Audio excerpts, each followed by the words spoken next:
This meeting of the Senate Judiciary Committee will come to order. Today, the Judiciary Committee will examine one of the most serious threats facing America today, domestic terrorism. This hearing comes just 3 weeks after one of the worst domestic terrorist attacks in recent memory, the mass shooting in Buffalo, New York.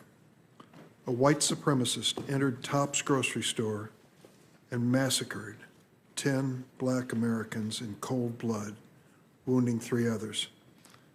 I want to read into the hearing record names we should not forget of the victims.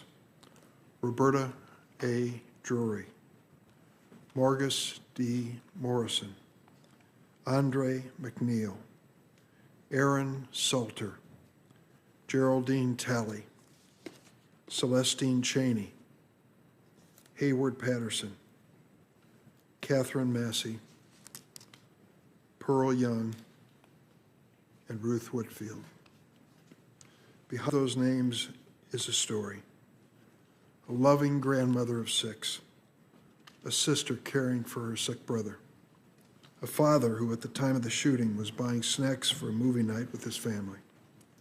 Every one of these victims left behind loved ones who are grieving that loss, and several of those loved ones are in the room with us today. I thank them for being here. There are no words that fill the empty chairs at your dinner table or the empty spaces in your heart. But your willingness to sit in this room to honor the memory of those you lost is a lesson in courage and love. Please know that you are not alone. America joins you in grief. We offer our deepest condolences and, most importantly, our commitment to do something.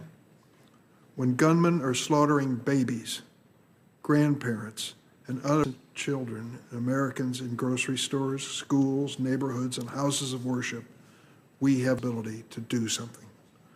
Nearly 9 in 10 Americans agree we need sensible gun law reform in this country, and we need it now. We often hear the question asked, why do mass shooters engage in such horrific acts? Well, one of their motivations is the focus of this hearing: domestic terrorism, a threat that is, in the words of the FBI Director Christopher Wray, metastasizing across the country. I was just handed a press release as I came into the room that there was a federal indictment handed down today against 5 members of the Proud Boys white supremacist group, including Enrique Tarrio, its former leader, charging them with seditious conspiracy for their roles in the January 6th assault. For those who believe that what the subject matter of this hearing is a contrivance and doesn't reflect, these indictments indicate that we are talking about real-life crime and real-life terrorism. Violent extremism, however, just doesn't appear out of thin air. I'd like to turn to a video on the role of the media and the role that they played in dragging hateful rhetoric into mainstream America, and sadly, how it's inspiring acts of racist violence. The country's being stolen from American citizens. They want to replace you, the American voters, with newly amnestied citizens. More obedient voters from the third world. Their plot to America is to bring in the illegals. Makes our own country poorer and dirtier. Our civilization is superior to the culture that these immigrants are bringing. This is a flat-out invasion. It's a war. Undefended, it collapses. We're just going to consign tens of thousands, perhaps millions of Americans to their deaths. We have every right to fight to preserve our nation and our heritage and our culture. One people, one nation, and democracy. One people, nation, and democracy. An 18-year-old white supremacist opened fire on a supermarket. The Great Replacement theory motivated this 18-year-old white supremacist.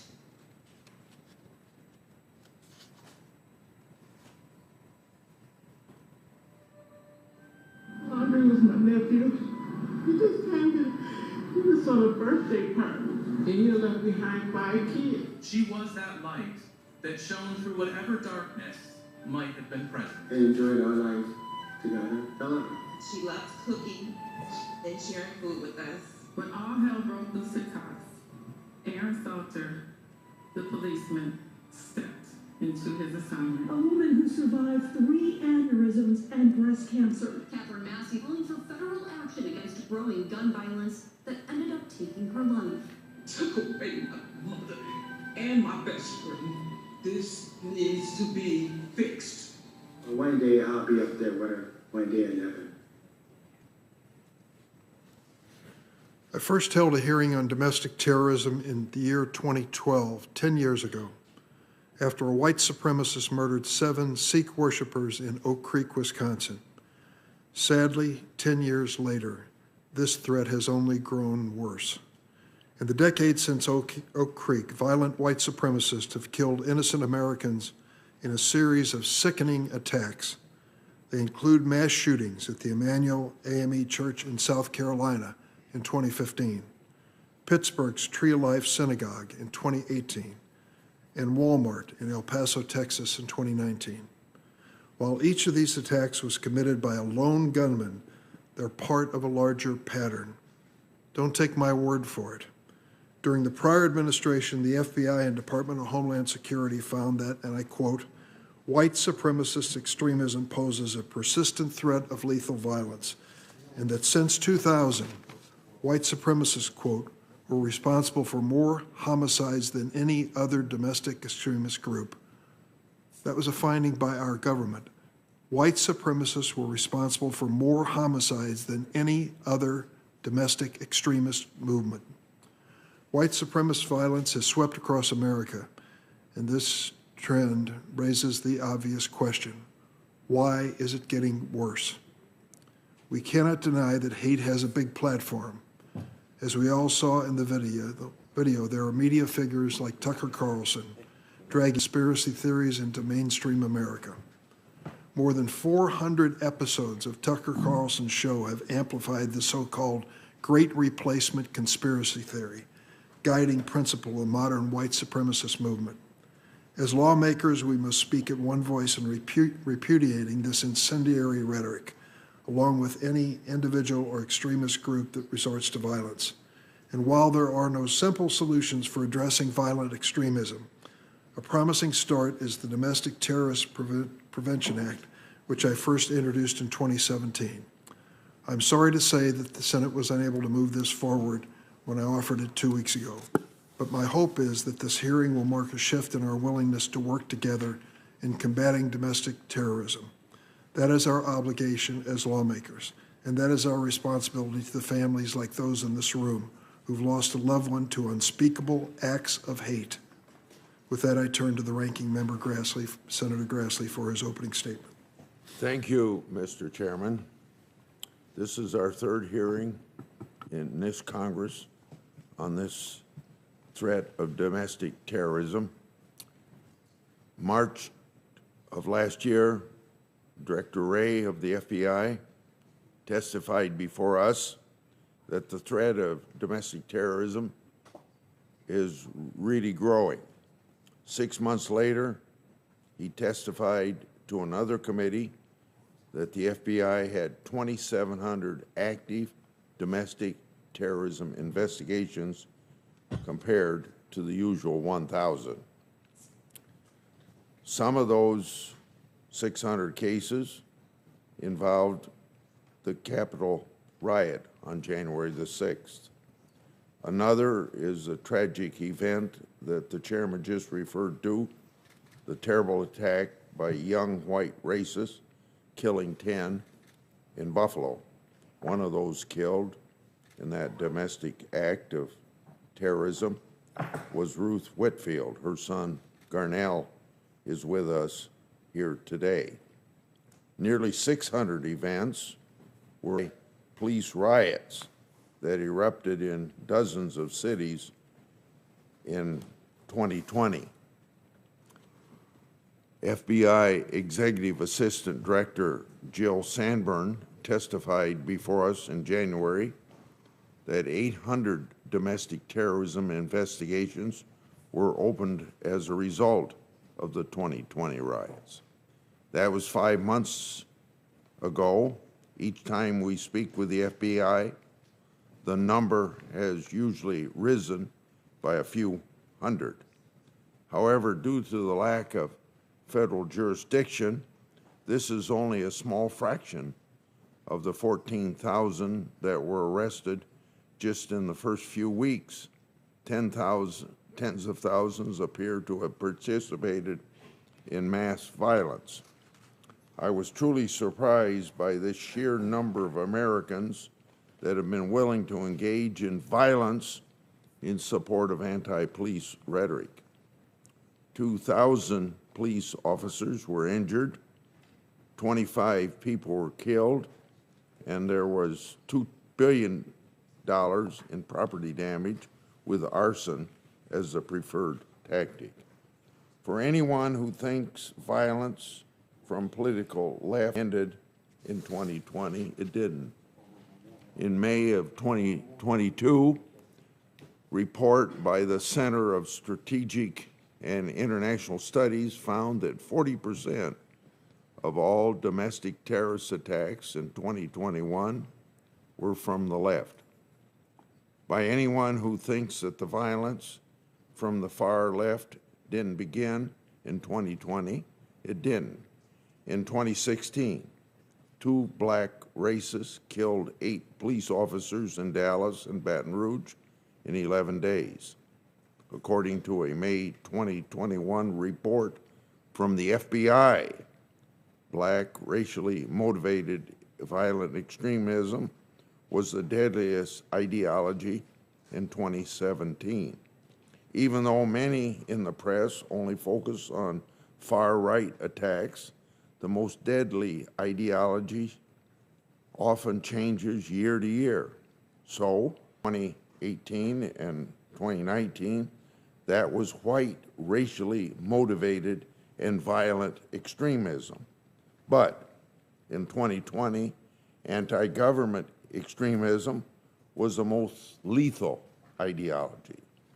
One constant of domestic terrorism is that the threat is always shifting, and violence comes from all sides of the political spectrum. An Asian man drove a car into a peaceful protest in favor of fair treatment of African Americans. The Waukesha parade murderer and the New York subway shooter had delivered long racist tirades against white Americans before their crimes. I've said it before, and so say it again. We all have to condemn all political violence. We have the time and the resources to combat violence committed under the banner of every deadly ideology. We do not have to choose. We must combat all. At the same time, we have to protect speech. A fanatical Bernard Sanders supporter tried to murder Republicans in a congressional baseball game in 2017. I guess that was in a practice session of that, getting ready for that game. Agreeing with Bernie Sanders politically is protected by the First Amendment. Trying to kill others in support of that belief is not. I don't think any Republicans tried to argue that being a Bernie Sanders supporter made a person a domestic terrorist just because one person who agreed with him was. We have to avoid feckless name-calling because we disagree over major issues. It is unfair, for example, to equate Republican concerns over illegal immigration with racist extremism, and of course, profoundly sad. If we're going to come together to solve the problems of domestic terrorism, we have to do so with an eye to solving the problems that truly exist. Reorganizing offices in the Department of Justice that have asked not to be reorganized doesn't do that. Foisting reporting and focusing requirements on them that are intended to push them to combat one deadly ideology more than the others won't help anyone. We have to listen to what is truly needed. Those operating in the terrorism space have asked for a slew of authorities to help them combat international terrorism. I introduced an amendment to the NDAA last year to give them these authorities. It didn't pass at that time. I hope it will this year when I again offer it. Finally, we have to come together to protect our law enforcement officers. The CSIS report that I mentioned already found that law enforcement officers have increasingly become targets of domestic terrorists from all sides of the political spectrum. The report states that government, military, and especially law enforcement were the primary targets of domestic terrorist attacks and plots in 2021, composing 43% of all attacks. Law enforcement officers were the targets in 48% of the violent far left events, 37% of the violence far right events, and all events in 2021. I understand that from time to time, while our police and our military are often the victims of extremists in violence, they in turn are accused of being the hotbed of extremism. In May of this year, we received an FBI report that stated, quote, available FBI reporting did not reveal RMVE, which is a racist extremist infiltration into law enforcement, end of quote.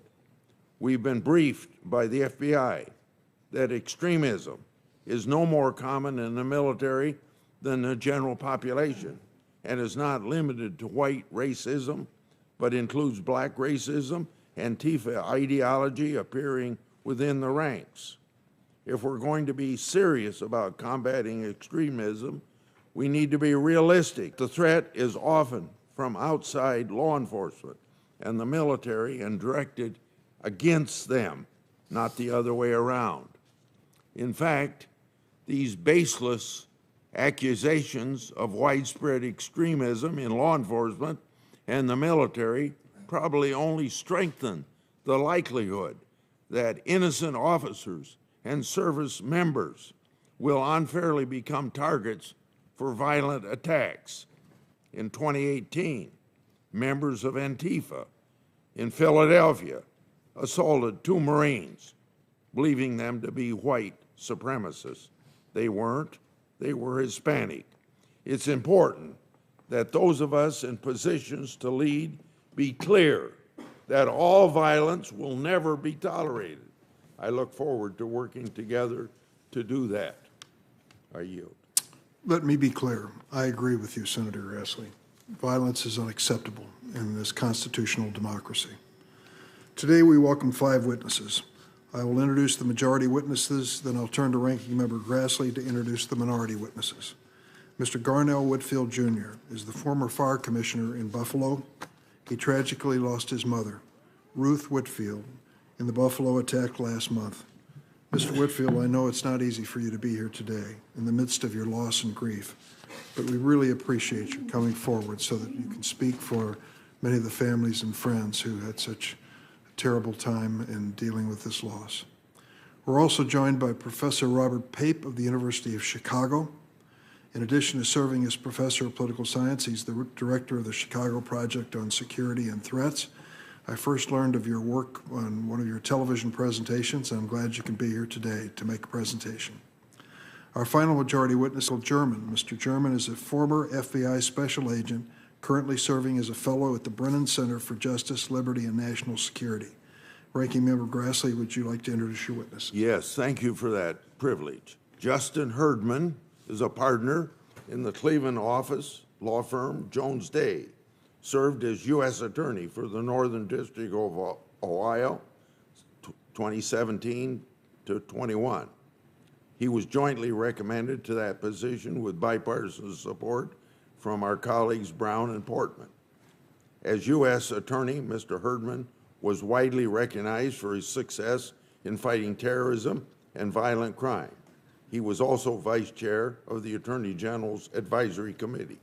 While a career prosecutor in the U.S. Attorney's Office, he prosecuted the case of anarchist bridge bombers. Herdman also currently serves as judge advocate in the U.S. Air Force Reserve. We thank him for his service and for testifying today. Jonathan Turley is Shapiro Professor of Public Interest Law, George Washington University Law School. He is nationally recognized legal scholar who has written extensively in areas ranging from constitutional law to legal theory to tort law. Professor Turley is a specialist in questions of separation of powers and the First Amendment, amongst many other things. He has represented numerous high-profile clients in cases raising these areas of law. We also see his thoughtful commentary on cable TV several times a week. Thank you for testifying today. Thanks, Senator Grassley. Let me lay out the mechanics of today's hearing. After I swear in the witnesses, each will have 5 minutes to make an opening statement. Then we'll have rounds of questioning. Each senator will have 5 minutes each. And I ask everyone to try to respect the time limits. Now I'm going to ask, as the tradition of the Senate Judiciary Committee, for the witnesses to stand to be sworn. If you'd raise your right hand, do you affirm the testimony you're about to give before this committee will be the truth, the whole truth, and nothing but the truth, so help you God? Thank you very much. Let the record reflect that the witnesses have all answered in the affirmative. Mr. Whitfield, I'm going to ask you to make the initial opening statement, and then we'll go down the table in order. Thank you, sir.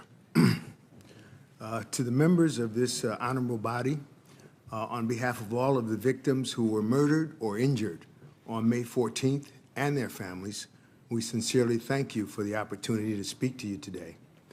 And though I will be sharing with you some of my family's memories about my mother and the devastation her murder has wrought upon our family, the truth is that I'm speaking on behalf of all of the victims and their families. Mrs. Ruth Whitfield was my mother. She was literally and figuratively the heartbeat of our family, father's soulmate for 68 years. She was the person who held us together, probably just like your mothers did for your families. What I loved most about her was the way she loved her family unconditionally, sacrificing everything for us.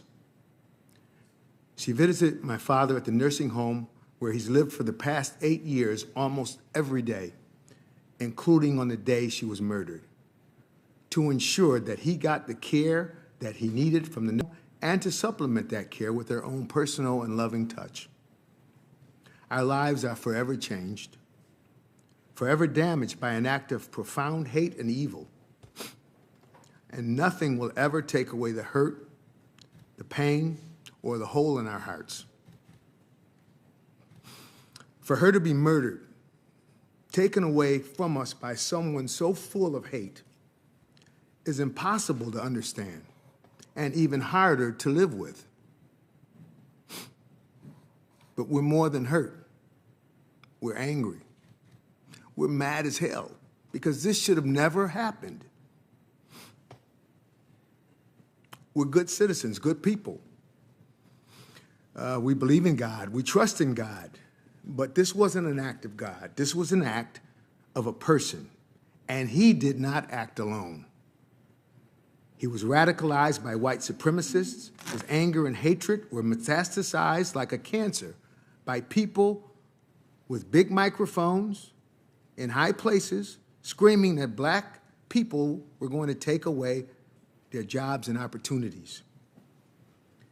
Every enforcement agency charged with protecting the homeland has conducted risk and threat analysis and determined that white supremacy is the #1 threat to the homeland, and yet mitigate or eradicate it.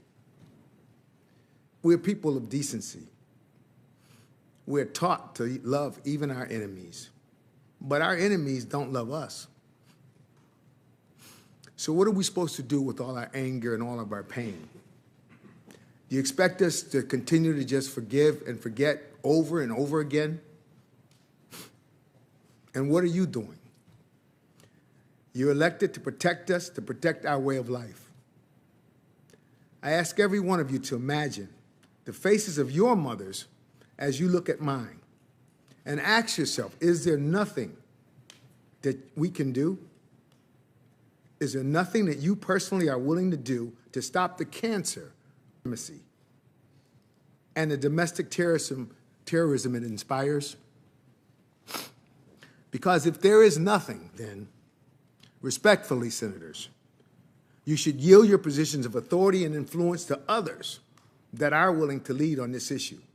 The urgency of the moment demands no less. My mother's life mattered. My mother's life mattered. And your actions here today will tell us how much it matters to you. Thank you. Thank you, Mr. Whitfield. Professor Turley. Thank you, Chairman Durbin, Ranking Member Grassley, members of the Committee on the Judiciary. It's an honor to appear before you today to discuss the threat of domestic terrorism, a subject that should unite all Americans. You will find no disagreement among the witnesses on that worthy end. And while the means may be subject to qualifications, we share a common purpose in combating domestic terrorism. The powerful voice of Mr. Whitfield just now just reminds us of how urgent this task is.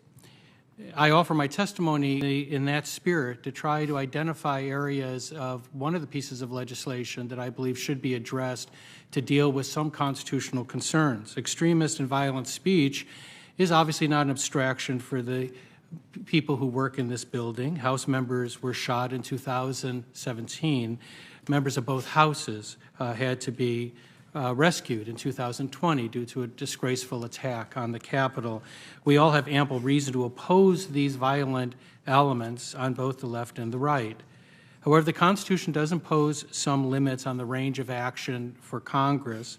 I've tried to address those, ranging from the First Amendment to the separation of powers. I specifically address the Domestic Terrorism Prevention Act. I note in the testimony that aspects of the Act, in my view, are clearly constitutional.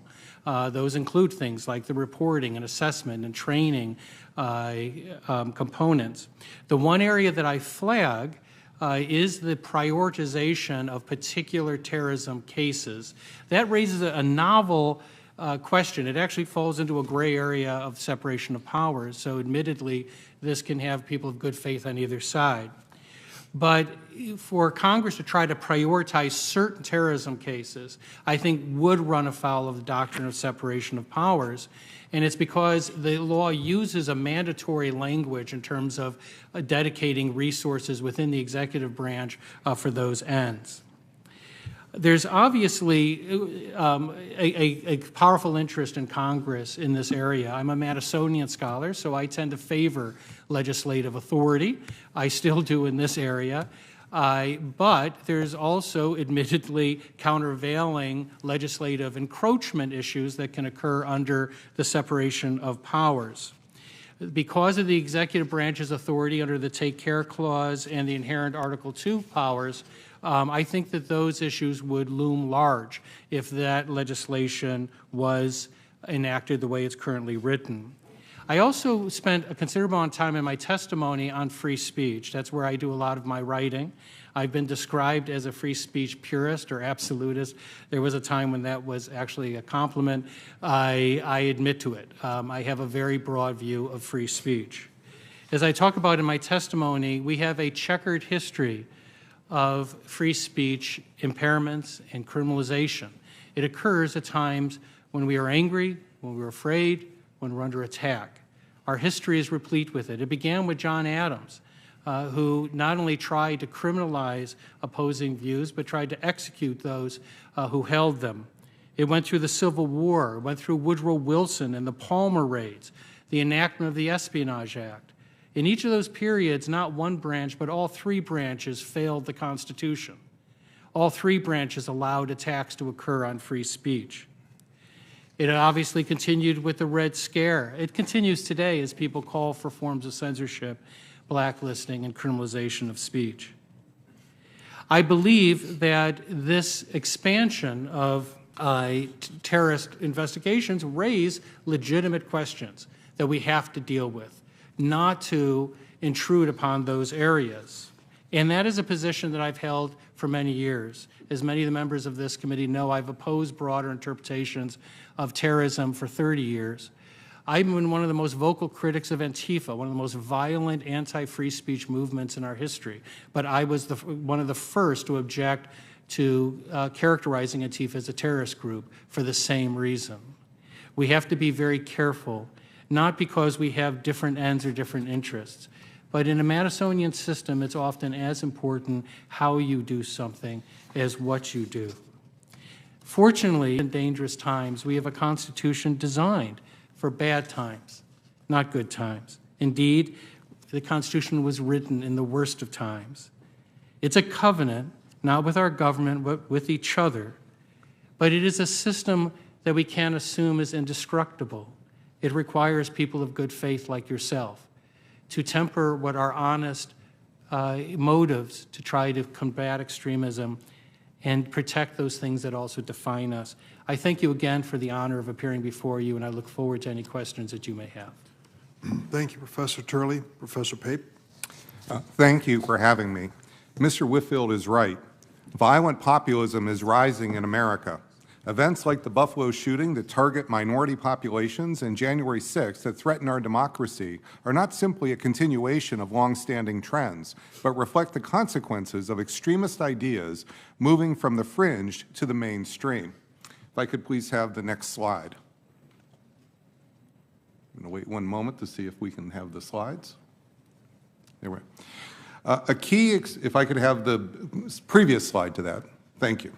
A key extremist idea is the Great Replacement. At bottom, the fear that minorities will have more rights than whites. As these extremist ideas become mainstream, domestic terrorism is evolving in more dangerous ways. On January 6, 2021, we witnessed, to quote Senator Mitch McConnell, a violent insurrection for the purpose of trying to prevent the peaceful transfer of power after a legitimately certified election.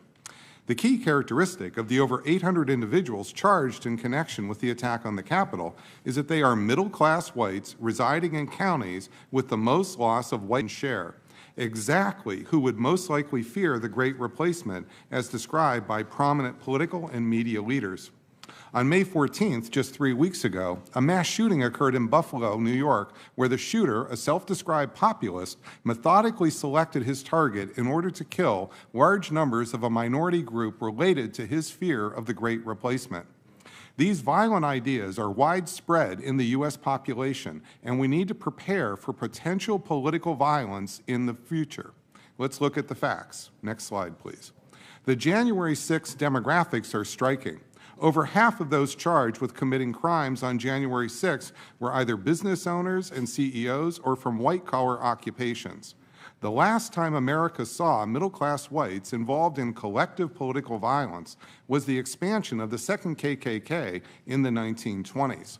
Next slide. Nearly 90% charged were not members of militia and extremist groups like the Oath Keepers or the Proud Boys. Next slide. Their political geography is also striking. Over half of those charged with committing crimes on January 6 came from counties that Biden won, including large, urban, Democratic strongholds like Dallas, Houston, New York City, Chicago, San Francisco, and Los Angeles. Next slide, please. The crucial feature of the counties with insurrectionists is the loss of non-Hispanic white population. The more the county lost white population and became diverse, the much higher rate of having an insurrectionist. Why? Increasingly, some politicians and media figures tell whites they are deliberately being replaced by minorities and destined to become second-class citizens. White decline in one's community can reinforce and seemingly confirm these political and media narratives and have impact beyond electoral politics. Next slide. The Buffalo shooter is a prime example. The shooter's manifesto clearly describes his motive as targeting a minority population to prevent what he perceives as, quote, the complete racial and cultural replacement of white Americans. Next slide. Importantly, the shooter lived in Broome County, New York, which had one of the largest declines in non-Hispanic white population share since 2010, nearly 8%. This underscores that white population decline near their home can influence individuals with violent populist sentiments. To understand the risks going forward, we conducted a nationally representative survey with the respected polling firm NORC at the University of Chicago, fielded in April, just weeks ago. Next slide. We asked respondents whether they agree that Joe Biden stole the 2020 election and is an illegitimate president, and whether they agree that the use of force to restore Donald Trump to the presidency is justified. As you can see, tens of millions of Americans agree with these radical sentiments. Next slide. Most disturbing, we found that 7% of American adults, which equates to 18 million people, agree both that Joe Biden is illegitimate and that the use of force is justified to restore Trump to the presidency. This is important. A key indicator of long-term political violence in a country is the pool of the population that sees political violence as justified, and so this figure is extremely concerning. Next slide. The two main beliefs driving the 18 million are, number one, the Great Replacement, 75% agree with that, and second, the QAnon cult idea. Next slide. We did look at economic and other factors, but the Great Replacement and QAnon conspiracies are the far more powerful drivers. Last slide, please. We need to go beyond prosecution after the fact to prevention.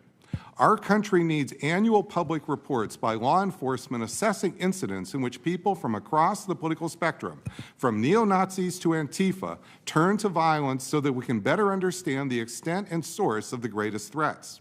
Our country needs a national conversation based on the facts about the consequences of violent ideas moving into the mainstream. Ultimately, the solutions to violent populism are the pillars that have always guided our great American democracy: dialogue and listening to each other. I look forward to your questions. Thank you. Thanks, Professor Pape. Mr. Herdman? Thank you, Chairman Durbin, and thank you, Ranking Member Grassley, for the invitation to speak before the committee on the vital issue of domestic terrorism. I've spent nearly 20 years of my professional career, mostly as a federal prosecutor, but also in the military, in the field of counterterrorism. While I bring to bear just one perspective on the work before the committee, I believe that mine as a federal prosecutor in the Northern District of Ohio is of particular relevance on this subject. The Northern District of Ohio comprises the 40 northernmost counties of the state, and it's a true cross-section of modern America. I had the honor of serving this district as a Justice Department official, first as an Assistant United States Attorney from 2006 to 2013, and then as United States Attorney from 2017 to 2021. The title of this hearing, I believe, is fitting. In my career, I have seen the nature of the terrorist threat metastasize. And by that, I mean that the threat has both spread in that incidents are occurring at seemingly greater frequency, and changed in that the nature of that threat includes different actors offering new challenges to law enforcement. The tools brought to bear against terrorism, particularly domestic terrorism, have had to adapt as well. To help illustrate the changing nature of the terrorism threat, I would point to a few cases from my district on which I either worked directly as a prosecutor or supervised as U.S. Attorney. My early work as a federal prosecutor in the office's National Security Unit was primarily devoted to investigating and prosecuting cases involving international terrorism. But by 2010 in Ohio, we had started to observe an uptick in violent extremism with no connection to international terrorism. One example, in 2012, a group of 5 Cleveland area men who were self-proclaimed anarchists considered a variety of violent attacks, including the G8 summit in Chicago and the Republican National Convention in Tampa. Ultimately, they attempted to detonate an explosive device at the bottom of a support column beneath the Route 82 bridge in Brecksville, Ohio, a bridge that spans a deep crossing in the Cuyahoga Valley National Park, and their intent was to bring down the entire bridge. In 2013, I was part of the trial team that prosecuted Joshua Stafford, who was the only conspirator from that group who went to trial. In addressing my tenure as U.S. Attorney and the varied threat picture that we faced, I would like to start by addressing the danger posed by white supremacists, either in an organized or individual capacity. That threat is profound, and it is pervasive. In 2019, a white supremacist named James Reardon was arrested by federal authorities for filming himself with a Nazi-era firearm, and over audio of multiple gunshots and screaming people in the background, threatening a mass shooting at the Jewish Community Center of Youngstown, Ohio. And this is a fitting place to pause, as the Jewish community is one with which I worked very closely as U.S. Attorney. White supremacists pose a serious and ongoing threat to our Jewish friends and neighbors, but they are by no means the only such threat. A case that our office prosecuted in late 2018 demonstrates the complex and serious threat picture faced by America's Jewish communities. Damon Joseph was a resident of Toledo, Ohio. He was a recent convert to Islam and a self-avowed adherent to violent jihad. Having been inspired by online videos and materials produced by ISIS, Joseph became increasingly radicalized in the fall of 2018. After the attack on the Tree of Life Synagogue in Pittsburgh, Joseph conducted surveillance of 2 Toledo area synagogues and scripted a 9-point plan for inflicting mass casualties at those locations. He was arrested on December 10, 2018, and ultimately pleaded guilty to both federal terrorism and federal hate crimes charges, which, as far as I am aware, was the first time a prosecution for both of these offenses had been and law enforcement by a host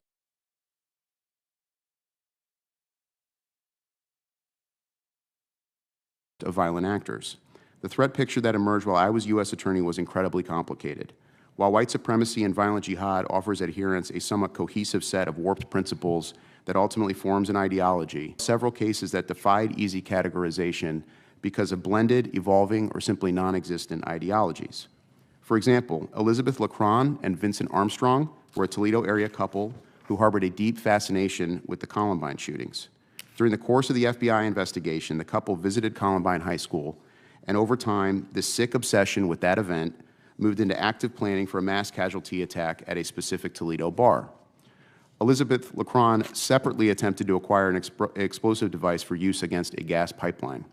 They were arrested in December 2018, and Lacron was ultimately convicted of attempting to provide material support to terrorism in violation of 18 U.S.C. 2339A.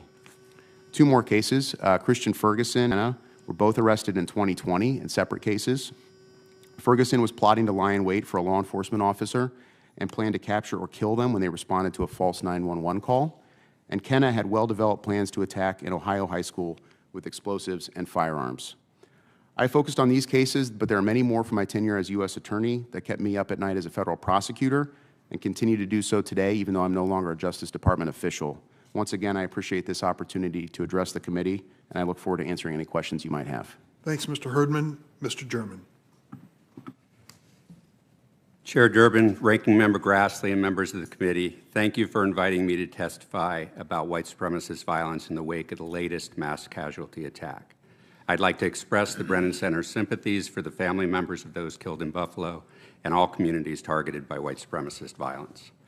I've been working on this problem since 1992, when the FBI assigned me to infiltrate neo-Nazi skinhead cells trafficking in illegal weapons and committing acts of violence. While recent attacks have raised public awareness of white supremacist and far-right militant violence, it isn't new. It's been an enduring threat in the United States founding. Yet the law enforcement response remains deficient, despite deadly results.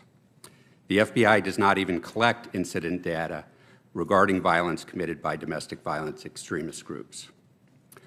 Professor Pape discussed the Great Replacement theory, which also isn't new. I agree it's too easy to blame social media for spreading racist conspiracy theories, as they are and always have part of our political discourse, part of our mainstream political discourse. But policing that discourse should not be a law enforcement matter. The vast majority of people who traffic in racist, hateful theories don't present a threat of violence. Law enforcement should instead focus narrowly on those that do, investigate their crimes thoroughly, and target their instrumentalities. It seems intuitive that effective social media monitoring might provide clues that could help law enforcement prevent that attack. After all, the white supremacist attackers in Buffalo, Pittsburgh, and all gained access to materials online and expressed their hateful and violent intentions on social media. If somebody had reported this activity to law enforcement, it is presumed the police could act to prevent an attack. But threatening rhetoric is commonplace, and not just on social media. In the Buffalo case, threats the shooter allegedly made in school were reported to law enforcement, resulting in a psychological evaluation, but no follow-up. Perhaps that's because broad-scale social media monitoring and see something, say something programs raise so many false alarms that it drowns out threats, overwhelms law enforcement, and dulls their response. Law enforcement's tendency to downplay the threat of white supremacist violence may have also played a role. Unfortunately, while counterterrorism experts acknowledge that white supremacists and far-right militants are the most persistent and lethal threats in the FBI's domestic terrorism program, law enforcement has a history of prioritizing lesser threats, particularly protest movements led by people of color, civil rights activists, peace activists, and environmentalists. Failing to produce domestic terrorism incident data leaves the Justice Department and the FBI free to set priorities based on their own institutional biases. If law enforcement is to be effective in addressing white supremacist violence, it is essential to better understand how the violent element within the white supremacist movement operates. Congress has done its part to provide the FBI with all the authority it needs. 51 federal crimes of terrorism, 5 federal hate crime statutes, organized crime, and conspiracy statutes. The problem is that the Justice Department and the FBI choose not to prioritize white supremacist violence, and they obscure the data that's necessary to drive reform. If a white supremacist murders somebody, the FBI could consider the crime an act of domestic terrorism, a hate crime, or simply a violent crime. If the FBI categorized it as domestic terrorism, the investigation would be well-resourcedly investigated. But it often puts white supremacist violence into lower prioritized programs such as civil rights and violent crimes, where by Justice Department policy, most incidents are deferred to state and local police for investigation. When Senator Durbin introduced the Domestic Terrorism Prevention Act in 2017, seeking specific data about white supremacist and far-right militant violence and the FBI's use of its domestic terrorism resources, the FBI instead shuffled its domestic terrorism categories to obscure this data.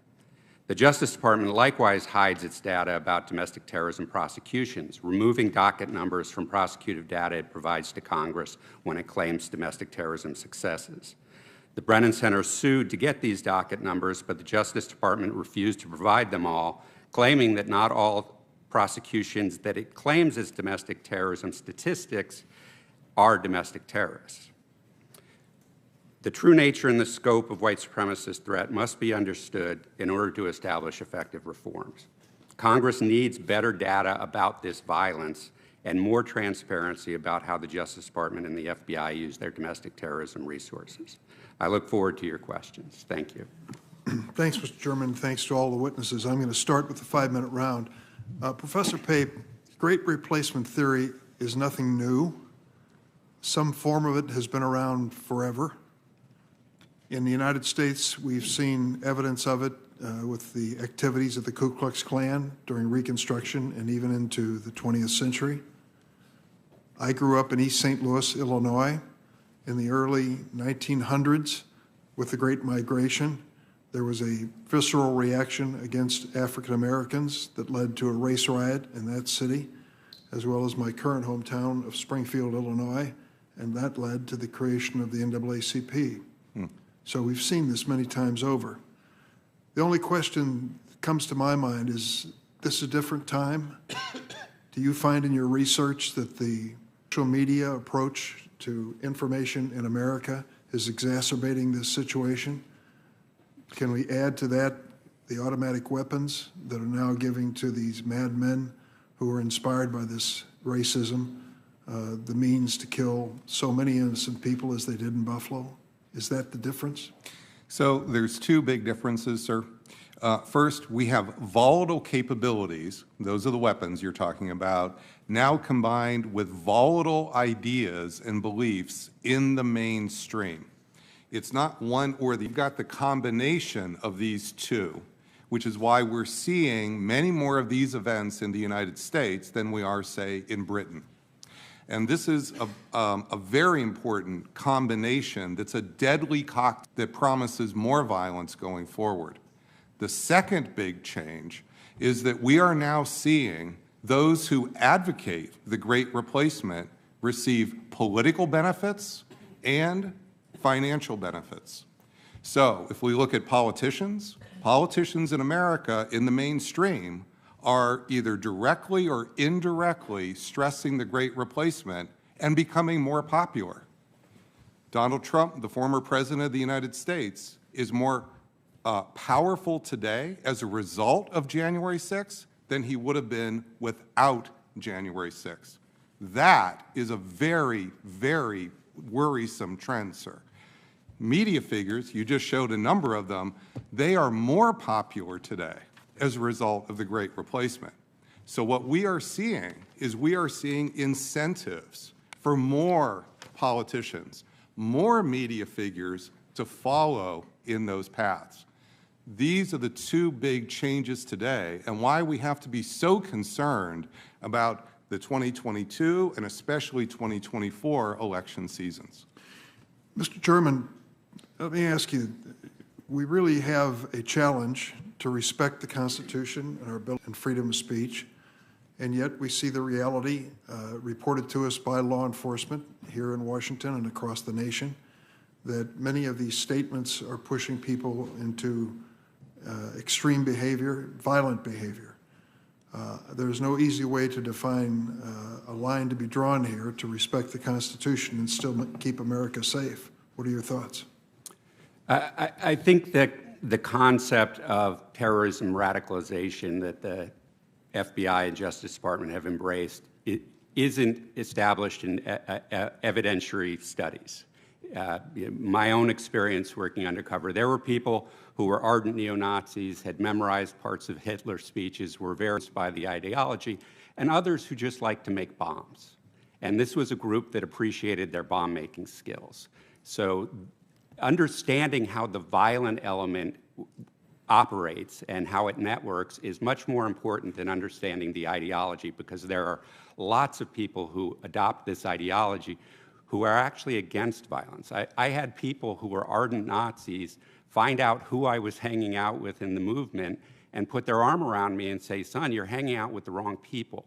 Come work with us. We'll print up a newsletter that we can put out every week. We'll put a suit on you and run you for the school board. We can do things that don't involve violence, because that will get you killed or put in prison, and that won't help the movement. So it's very critically important for law enforcement to understand these differences and understand how the violent element works. And my concern is this radicalization theory pushes law enforcement to want to grab more information from social media or other public forms of communication, rather than focusing on the far, in which millions of people share these bad ideas, instead of focusing on the relatively smaller number of violent acts and understanding how they network.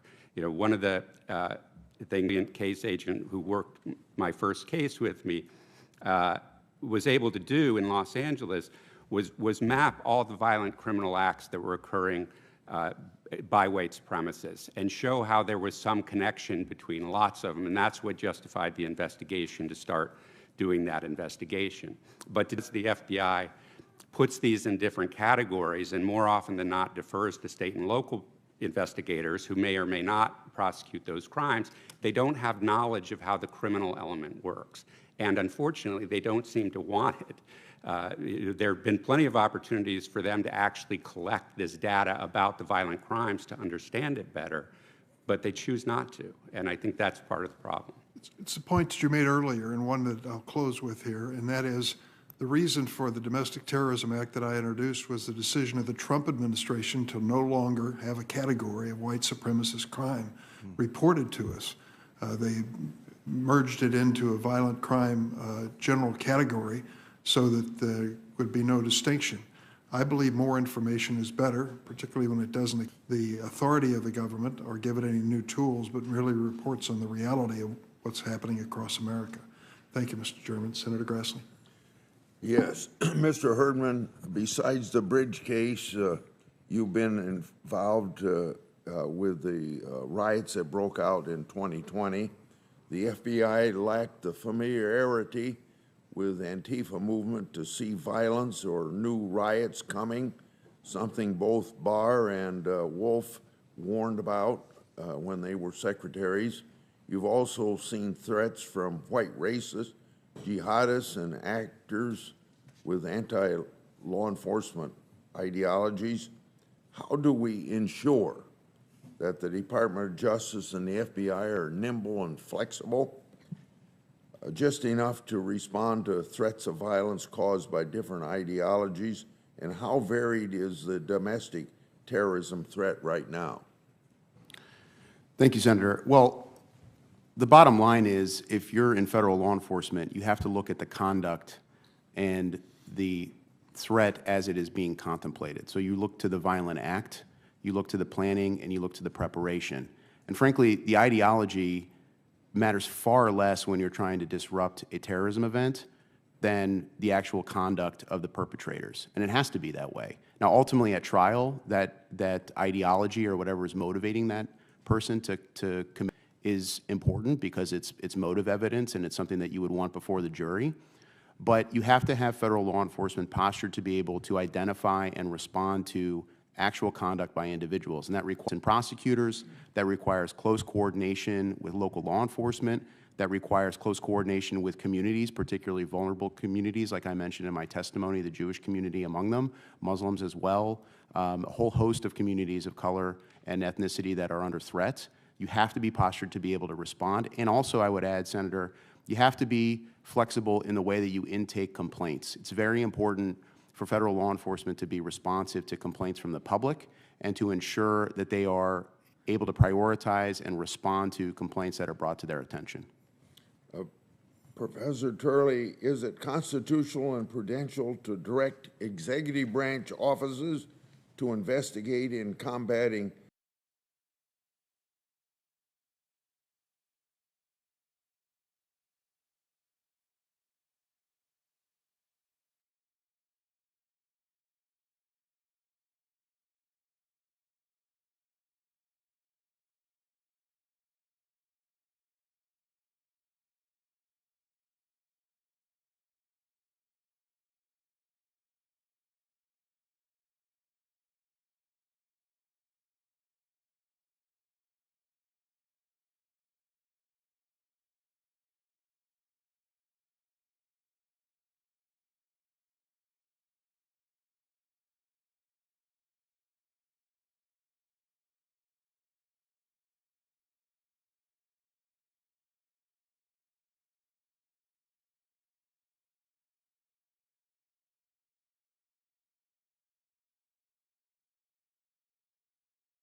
in my testimony, the Jewish community among them, Muslims as well, a whole host of communities of color and ethnicity that are under threat. You have to be postured to be able to respond. And also, I would add, Senator, you have to be flexible in the way that you intake complaints. It's very important for federal law enforcement to be responsive to complaints from the public and to ensure that they are able to prioritize and respond to complaints that are brought to their attention. Professor Turley, is it constitutional and prudential to direct executive branch offices to investigate in combating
mentioned in my testimony, the Jewish community among them, Muslims as well, a whole host of communities of color and ethnicity that are under threat.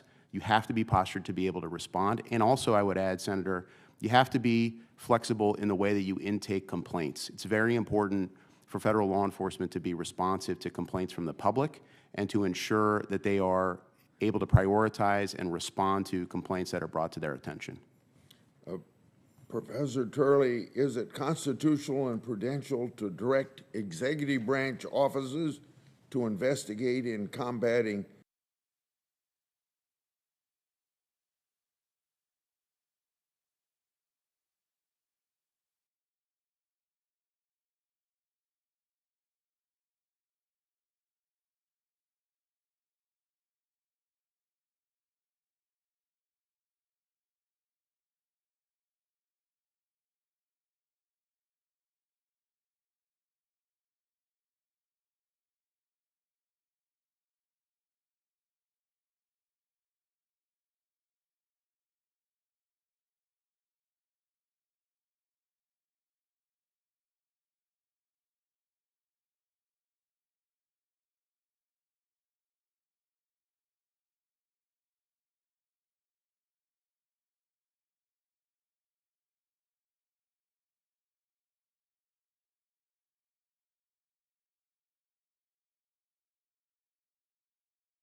Si tu vas voir la pièce, j'ai fait une projet de mon film personnel avec le réalisateur en présence de l'artiste.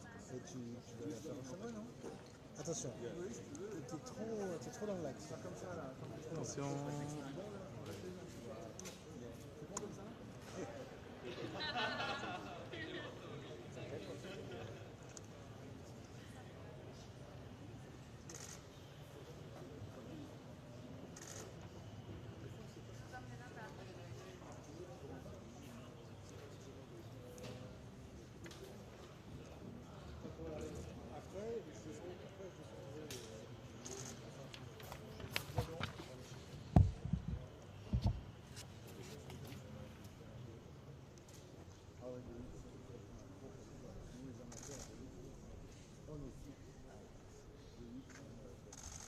C'est que si, c'est toujours en demi. Ça va pas être 22. Et encore, le problème, c'est oui. Je pense que j'ai oui. Cool. C'est 22.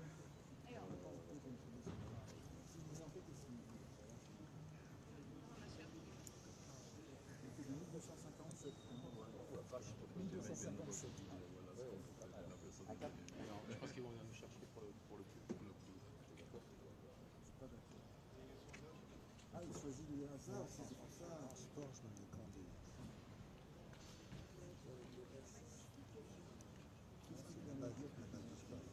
là, non, sur le 100 400, ah oui, ça se met. C'est pour ça que j'aime pas celui-là, en fait. C'est pas mal.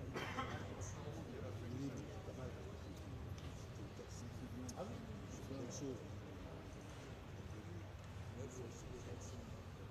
Non, la fin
Oui, pardon. Oui, bien sûr. Comme ça, c'est bon. Voilà, que je puisse m'avancer un peu.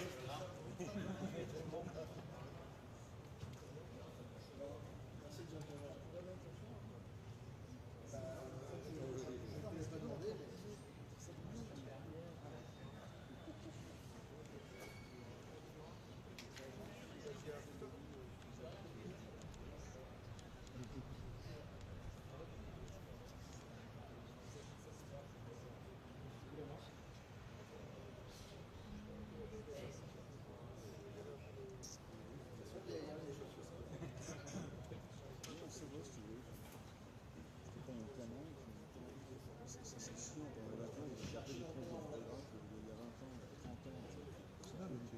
Ça part un peu.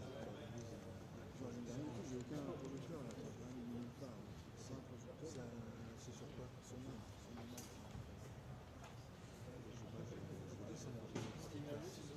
T'as pas besoin, tu peux le voir sur l'écran, ça c'est grave. C'est quoi le film?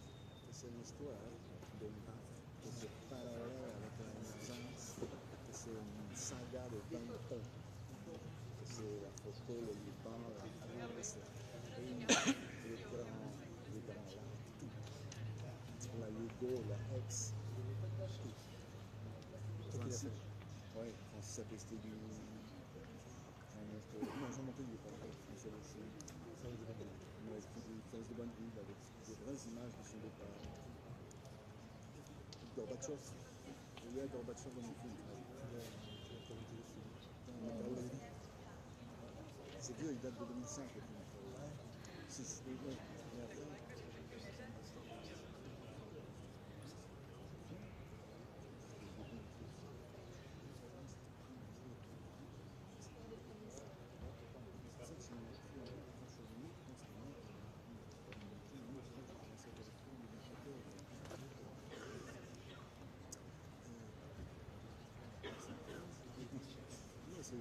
C'est vieux pour que tu comprennes, c'est pas ce que tu dis, c'est un truc.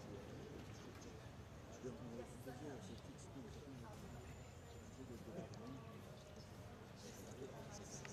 Totalement, il a fini à qu'est-ce qu'il dit, c'est bien, qu'est-ce qu'il dit.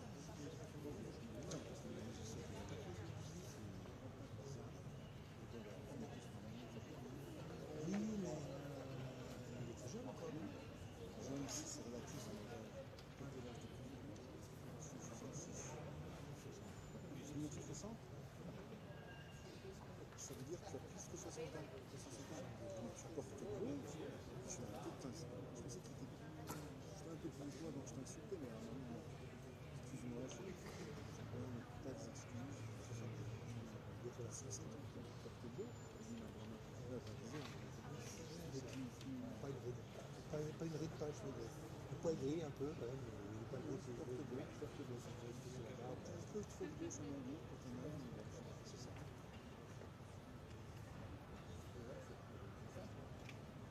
C'est vrai que tu n'es pas trop pressé, un peu quand même. Non, c'est un peu de pression. Pression. Qu'est-ce que tu fais avant de faire de la photo? Quand j'ai commencé le tournage, je te dis. Ouais, tu vas pas tarder. Ça va là, je peux? Faites garde à vous.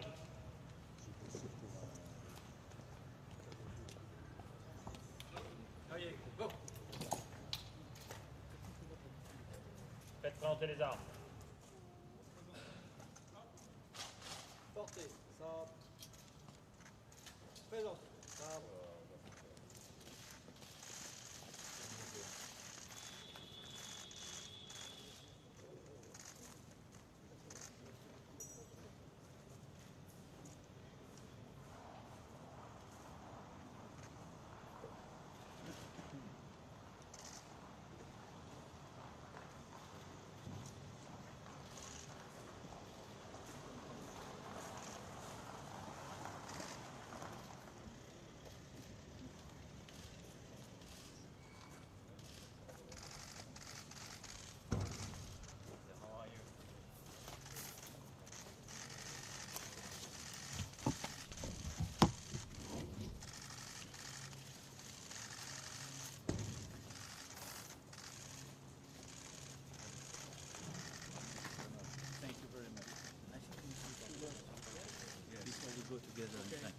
Please.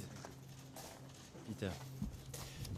Mesdames et messieurs, bonjour. Monsieur le Premier ministre, cher Peter, je vous souhaite la bienvenue aujourd'hui à Paris. Merci.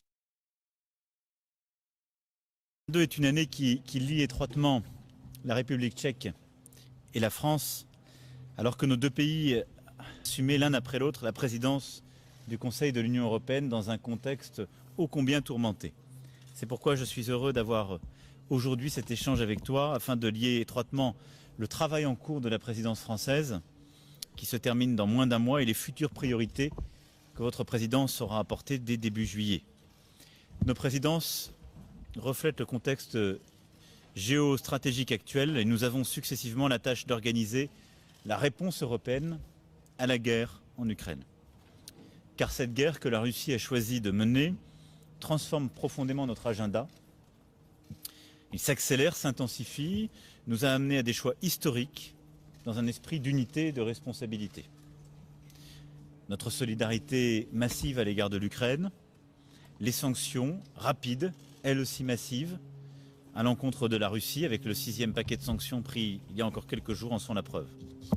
Et je veux ici souligner la solidarité exceptionnelle de la République tchèque qui a accueilli plus de 350 000 personnes venant d'Ukraine. Je salue aussi nos actions conjointes sur le flanc oriental, avec des chasseurs aériens français et tchèques qui patrouillent aujourd'hui en Estonie. Démonstration, si besoin en était, de ce travail conjoint et de cette vision commune de notre Europe. Nous échangerons donc sur la situation en Ukraine, les efforts pour aider le président Zelensky à parvenir à un cessez-le-feu, ainsi que sur l'avenir de l'Ukraine dans la famille européenne. Nous reviendrons aussi sur la structuration politique de notre continent. J'ai proposé il y a quelques semaines de créer tous ensemble une communauté politique européenne. Je souhaite que nous puissions en parler et les moyens d'organiser une véritable concertation politique à cette échelle. Il nous faut aussi répondre aux propositions que les citoyens européens ont formulées le 9 mai dernier sur l'avenir de notre Europe. Si l'heure n'est pas encore aujourd'hui à la passation de flambeau, il y a plusieurs dossiers urgents sur lesquels nous allons échanger et pour lesquels je sais notre mobilisation commune. Nous souhaitons que l'Europe avance dans sa transition énergétique, en réduisant sa dépendance aux énergies fossiles et en répondant aux défis climatiques. Je sais aussi pouvoir compter sur la présidence tchèque pour mener à bien notre ambitieux agenda en matière de défense, afin d'investir dans les capacités européennes, en matière industrielle pour porter les projets communs. Et enfin, nous poursuivrons l'action déterminée de l'Union vis-à-vis de nos voisins directs et au-delà, à travers le sommet avec les Balkans occidentaux qui se tiendra le 23 juin, la poursuite de notre partenariat renforcé avec l'Afrique et l'agenda que vous-même avez souhaité pour votre présidence sur ces sujets majeurs. Plus généralement, c'est bien un agenda de souveraineté européenne que nous allons continuer de bâtir et qui, j'en suis sûr, continuera aussi de structurer la présidence de l'Union européenne par votre pays. Voilà, cher Peter, cher ami, ce que je voulais dire en t'accueillant aujourd'hui à Paris, en te remerciant d'être là pour pouvoir évoquer les grands sujets du prochain Conseil européen et de la présidence que tu auras à conduire.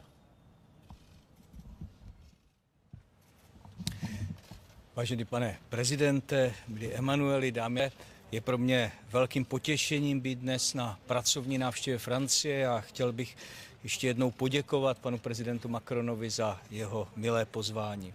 Já jsem měl s panem prezidentem Macronem možnost se setkat několikrát během jednání Evropské rady, ale tato návštěva je mým prvním bilaterálním setkáním, tak se na něj velmi těším a těch témat je opravdu celá řada. S Francií nás spojí historické vazby, máme obrovské množství kontaktů na různých úrovních, které se v posledních letech zintenzivňují. Francie patří k našim strategickým partnerům a naše spolupráce se úspěšně rozvíjí v řadě oblastí. Jak už říkal Emanuel, jak už říkal pan prezident, rok 2022 je skutečně rokem česko-francouzským, minimálně v tom ohledu, že přebíráme štafetu předsednictví v Radě Evropské unie. To ještě více posiluje naše kontakty, to předání předsednictví proběhne v nejbližší době a Česko se podruhé zhostí tohoto důležitého úkolu. Francouzské předsednictví, a jsme si toho vědomi, se muselo potýkat s velkým množstvím výzev a s některými výzvami, které určitě dopředu nebylo možné předvídat, které jsou způsobeny válkou na Ukrajině. A já jsem potěšen, že mohu říct už teď, ještě před koncem francouzského předsednictví, že se těchto výzev francouzské předsednictví zhostilo s velkým úspěchem. A za ten největší úspěch považuji, že se podařilo sjednotit evropské země na společných postojích. Pan prezident už o tom mluvil, jednota Evropy, ať už v proti Rusku, v podpoře Ukrajiny, to je něco nesmírně důležitého. Válka na Ukrajině narušila mezinárodní řád a bylo nutné, aby Francie přizpůsobila priority svého předsednictví této situaci a to se úspěšně podařilo. My se určitě během našeho společného jednání dotkneme řady aktuálních témat. Některá zde byla zmíněna, musíme se bavit o posílení evropské obrany, což je velký úkol do parler budoucna. du renforcement de Musíme la se défense bavit o européenne, c'est un energetické grand devoir pour l'avenir. bezpečnosti, Il va což falloir je parler de velmi la silné téma pro sécurité Českou énergétique, republiku, ce ale qui je est un to sujet velmi très important důležité et téma pour pro la celou République tchèque, Evropu. mais pour toute Musíme l'Europe se bavit aussi. i z Nous devrons důsledky, parler aussi i o des důsledcích, které válka na Ukrajině má, de la jako guerre jsou en rostoucí ceny, Ukraine, inflace, se telles kterou que se la potýká montée řada des zemí. prix, A samozřejmě se l'inflation musíme dont bavit o souffrent tom, beaucoup de jak pays. Et il va úspěšně falloir parler zvládnout aussi uprchlickou de vlnu. la façon de Budeme se gérer samozřejmě la vague zabývat de také réfugiés. vývojem Nous války na allons également Ukrajině, parler de protiruskými l'évolution sankcemi, de la guerre postoji, en které Ukraine, des sanctions musíme contre vůči la Rusku Russie et des positions que nous zaujmout devrons a adopter já se těším na tu vis-à-vis de la výměnu Russie. názorů a Et donc budu je me se réjouis i de panu cet prezidentovi échange qui snažit nous attend přiblížit et naši je vais essayer středoevropskou pozici de a présenter aussi à Monsieur le ukázat Président notre naši představu position o tom, jak bychom měli dál centre-européenne pokračovat, et notre tak idée, abychom notre dosáhli vision, toho, co si comment opravdu continuer přejeme a pour to vraiment je vítězství aboutir Ukrajiny à ce a que nous to, souhaitons, aby c'est-à-dire la nezvítězili victoire de ti, l'Ukraine, kteří věří v c'est-à-dire sílu que ne a puisse, ve que vojenskou ne agresi puisse jako pas être cestuje prosadit victorieux svoje ceux zájmy. qui utilisent Chci la také voie de la mluvit force o naší pour aboutir à specifické, leurs to už se dotýkám objectifs. těch bilaterálních Et en ce vztahů, qui concerne naší les specifické relations pozice bilatérales, je vais parler de notre vnitrozemského státu, který spécificité zatím de má silnou pays závislost na intérieurs ruských sans energiích. My accès se à la chceme mer, té qui pour energie l'instant rychle est assez zbavit a dépendant potřebujeme k des tomu énergies russes. Nous podporu a voulons nous en solidaritu débarrasser et dalších nous aurons evropských besoin du zemí. soutien et de la Pokud jde o tu solidarité bilaterální d'autres pays spolupráci, já européens. tady En ce zmíním qui jenom, concerne jak la jsem říkal, coopération jen bilatérale, je vais mnohovrstevná, ale mentionner chci tady zmínit tři quelques základní points. body. Trois en Zajištění particulier. energetické C'est bezpečnosti. donc la Tady sécurité Francii vnímáme énergétique. jako Pour našeho nous, la France nejsilnějšího est partnera v notre oblasti partenaire jaderné le energie, principal, le která plus je fort au pro niveau de obě l'énergie naše země nucléaire, z hlediska qui energetické est bezpečnosti a pro nás z essentiel hlediska pour nos deux pays et derusifikace pour, naší dans le but energetiky. de la Naprosto dérussification de l'énergie, le Jsem nucléaire est rád, tout že se à nám fait podařilo essentiel. společným Je suis úsilím heureux que nous prosadit ayons réussi par nos jádro efforts jako communs jednu ze à součástí faire energetického intégrer le mixu členských nucléaire zemí a dans le věřím, že v mix této rozumné énergétique politice budeme européen dál společně et pokračovat. je suis Naše convaincu que nous spolupráce allons má ale continuer dans i cette větší politique commune. potenciál. Mais Mám tady třeba na mysli notre spolupráci coopération a un v obraném potentiel plus large, průmyslu, par která exemple dans le i v domaine de souvislosti l'industrie s de la tím, čemu défense, Evropa qui par čelí, exemple dans le nabývá contexte de nového ce que, významu à a quoi l'Europe fait modernizace face, armád. A tady mám na mysli gagne modernizaci une české nouvelle armády. importance Je avec la daleko aktuálnější modernisation, par úkolem, než byl exemple, ještě de před několika l'armée tchèque. měsíci. A i tady C'est une vidím tâche de beaucoup plus velký grande prostor pro actualité qu'il y a spolupráci. quelques mois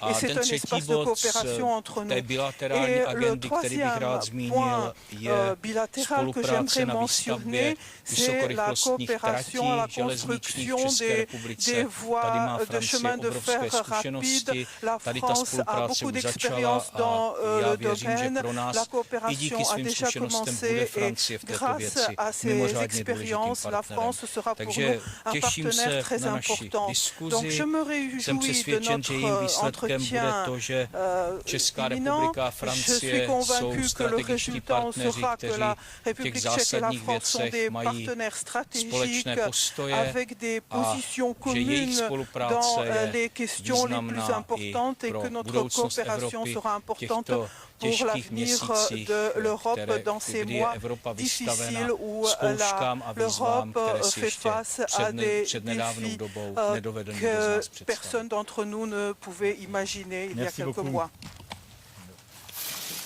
Thank you. Thank you. Thank you so much.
souci.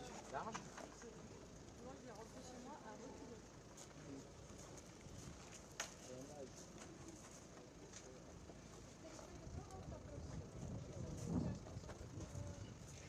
Au revoir.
notre As I débat, said at the la beginning of this présidence debate, française de the l'Union French européenne presidency of the a European inscrit le Union sujet de l'état de droit à l'ordre du jour du Conseil à de nombreuses reprises. has La put the rule présidence of law on the française Council's intervenue agenda en plénière et repeatedly. devant la Commission The Libe French à presidency plusieurs has spoken in occasions plenary pour and in front of the informer Libe le Committee Parlement européen a des number of actions times menées to au inform sein the du European Conseil. Parliament of the Vous actions l'avez being undertaken rappelé within the Council. justement à de nombreuses reprises. L'état de You droit rightly said a number of battant times de notre that the union rule of law et de is the notre beating démocratie, heart ainsi of our que de union notre and our democracy, construction as well européenne. as the Nous devons European project. protéger cet acquis précieux, We notamment have to parce que les protect libertés sont this attaquées à precious nos portes. asset, Il est particularly donc when liberty is under important threat de at our donner doors. pleine It's exécution therefore aux jugements important et ordonnances de la to Cour fully de justice implement de l'Union the européenne, rulings of notamment the sous la Court chambre of Justice, disciplinaire de la Cour particularly suprême polonaise. in the when it comes to the disciplinary Certains chamber d'entre vous of l'ont the rappelé. Polish Supreme Court. La Pologne A number et of les you have Polonais ont stated fait that preuve d'une Poland and solidarité the Polish people extraordinaire have à shown l'égard des réfugiés extraordinary ukrainiens. solidarity La towards facilité Ukrainian pour la refugees. reprise et la résilience représente une action The audacieuse et Recovery and coordonnée Resilience au niveau Facility européen et national represents en bold, réponse à la COVID-19. coordinated La efforts facilité a at permis de European passer level as a de la reaction to gestion de COVID-19. crise à la We're reprise now économique. moving from crisis Les management to programmes economic politiques recovery. ambitieux et les financements Ambitious proposés au political niveau de programs l'Union and the européenne et au financing niveau proposed national at both European and contribueront national level à will assurer contribute une towards reprise ensuring durable a et sustainable inclusive, and ce qui inclusive recovery permettra à l'Europe that de will allow réaliser la Europe double transition vert et numérique et de devenir achieve plus its juste double et plus green and résiliente. digital transition and become Les plans more nationaux resilient. doivent contribuer National à plans surmonter les have défis to recensés dans les contribute towards recommandations pour overcoming les pays challenges that have been dont les flagged up in the problèmes country liés à l'état de recommendations. droit pour These certains countries États include membres. rule of law for Le some member Conseil states. continuera de suivre la The mise en Council will œuvre de la continue facilité to follow up et le cas implementation of this échéant facility donnera and, if une necessary, impulsion will politique à des provide orientations political pour impetus exploiter pleinement le potentiel de cet to instrument. ensure that the full Le potential of Conseil this est instrument prêt is à used. examiner la The Council proposition is de la ready to Commission look into the Commission's relative proposal à l'approbation on de l'évaluation du plan pour la reprise et la résilience evaluating the recovery and pour de la resilience Pologne. plans Le Conseil for continuera Poland. à s'assurer que, The comme Council pour will les plans continue précédemment ensure adoptés, that as tous for les plans previous remplissent plans, les all exigences plans réglementaires meet en the vue d'une regulatory évaluation requirements positive. Je vous remercie. in light of a positive evaluation. Thank you. Merci, Madame. Zum Abschluss der Aussprache wurden 6 Entschließungsanträge eingereicht. Die Aussprache ist damit geschlossen. Die Abstimmung findet am Donnerstag statt. Als nächster Punkt der Tagesordnung folgt der Bericht von Herrn David McAllister und Frau Rousseau. Außensicherheits- und Verteidigungspolitik der EU nach der Invasion der Ukraine durch Russland. Ich sollte Ihnen jetzt die gleichen Ankündigungen, was die Sitzordnung betrifft, was die Abstimmungskarten betrifft, was die Wortmeldungen betrifft und was das Reden vom Rednerpult aus betrifft, ich erspare Ihnen das, weil ich annehme, dass Sie das alles wissen. Ich komme zum Berichterstatter David McAllister. The floor is yours. David McAllister has the floor.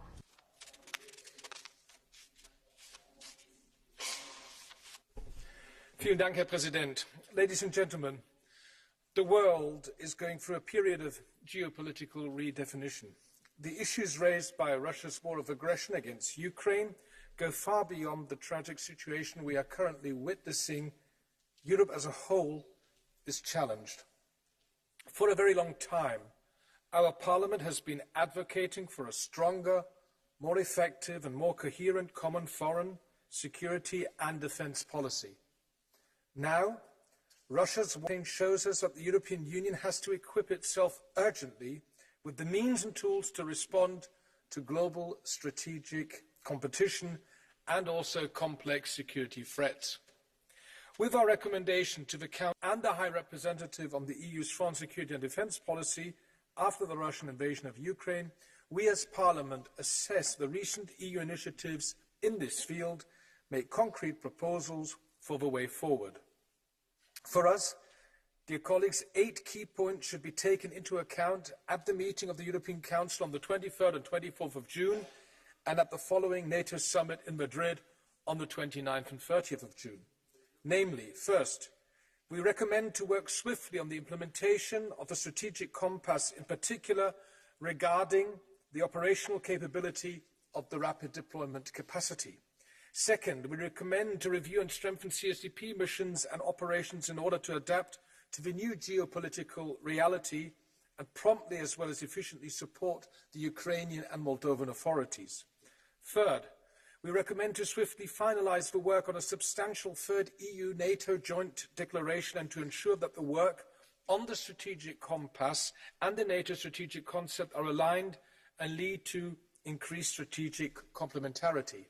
Fourth, we recommend to review the European neighbourhood policy with the aim of thoroughly assessing the impact of Russia's war against Ukraine on cooperation with the Eastern Partnership and to strengthen the EU's enlargement strategy. Fifth, we recommend to involve the European Parliament appropriately in the further implementation of the CFSP and CSDP, including the Strategic Compass and the European Peace Facility. Number 6, we recommend to ensure that the EU security and defence policy is equipped with the necessary financial means in order to be more effective and credible. 7th, we recommend to provide Ukraine weapons and material in line with the needs expressed by the Ukrainian authorities and to grant the country EU candidate status as a clear political sign of solidarity with the courageous people of Ukraine. And 8th, we recommend to ensure a comprehensive monitoring of all EU sanctions and to strengthen the Commission's capacity to implement restrictive measures. Dear colleagues, let me add a final extra point. The European Council has requested the presentation of a possible European Joint Defence Investment Programme at its meeting in 2 weeks. Clearly, the European Parliament should welcome such a programme and we should be closely involved in the preparations. Finally, allow me to propose a change to the title of this recommendation. Instead of Russian invasion, I suggest to change the wording to Russia's war of aggression in order to adapt the language of the report to all our recently adopted texts. To conclude, let me thank the co-rapporteur, Nathalie Loiseau, as well as the shadow rapporteurs from all the groups for a really good, constructive and fruitful cooperation. Thank you.